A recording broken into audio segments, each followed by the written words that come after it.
Hello students, welcome to EVS class of Standard 4.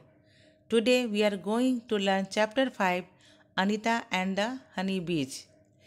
In this chapter, let us see how Anita became a success businesswoman and helped her village and what is the moral of this story.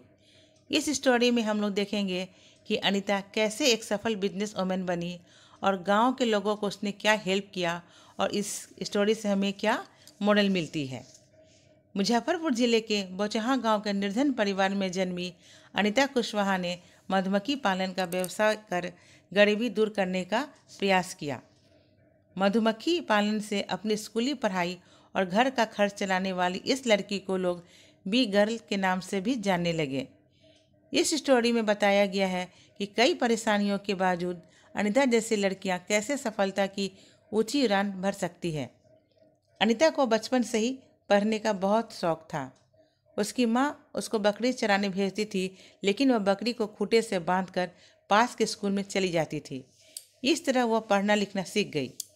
प्राथमिक शिक्षा पाने के बाद जब उसे घर में आर्थिक तंगी के कारण पढ़ने लिखने में कठिनाई होने लगी तो उसने खुद मधुमक्खी पालन से पैसा कमाने की योजना बनाई और अपने माता पिता को प्रेरित किया। इसके लिए उसने गांव में मधुमक्खी पालने का सरकारी कोर्स भी किया। कोर्स करने वालों में अनीता अकेली लड़की थी।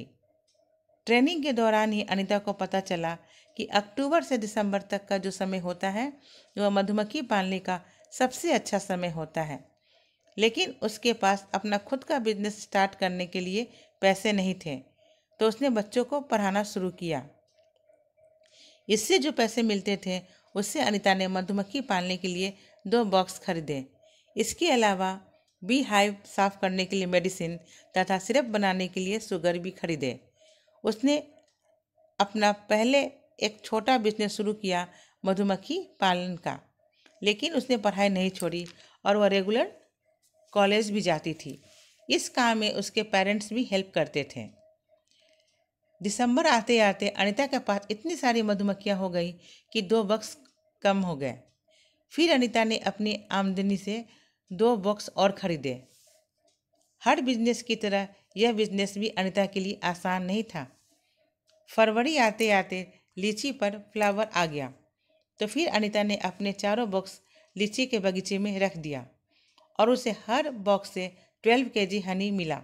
मतलब कि लीची के जो फ्लावर थे उससे हनी बी ने इतने सारे नेक्टर कलेक्ट कर लिया कि उसे हर बॉक्स से 12 केजी शहद मिला।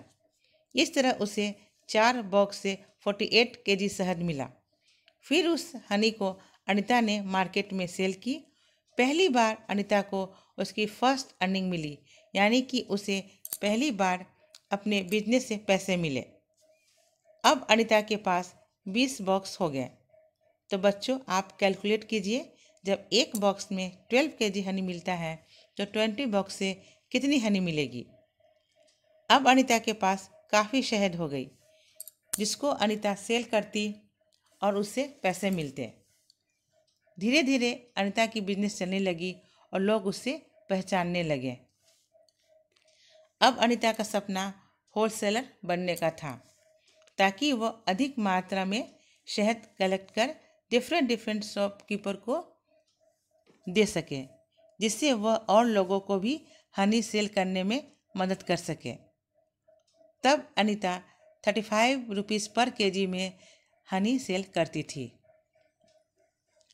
अब अनीता गांव के लोगों को अवेयर करने लगी, जागरूक करने लगी कि वो अपने बच्चों को स्कूल जरूर भेजें। वह अपना एग्जाम्पल भी देती है कैसे उसने स्कूल जाना शुरू किया और हनी बी पालने का काम सीखा। उसने बताया कि अगर बच्चे स्कूल जाएंगे तो वे भी कुछ न कुछ काम अवश्य सीखेंगे। Anita Kushwaha encouraged and inspired thousands of women in rural Bihar to be self-reliant.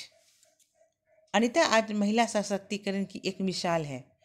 उनकी सफलता की कहानी महिलाओं के लिए प्रेरणा स्रोत है। अनीता आज भले ही सफलता का पर्याय बन चुकी है, लेकिन यह सब इतना आसान नहीं था। वह देश के बच्चों के लिए प्रेरणा स्रोत बन गई। What is the moral of this story?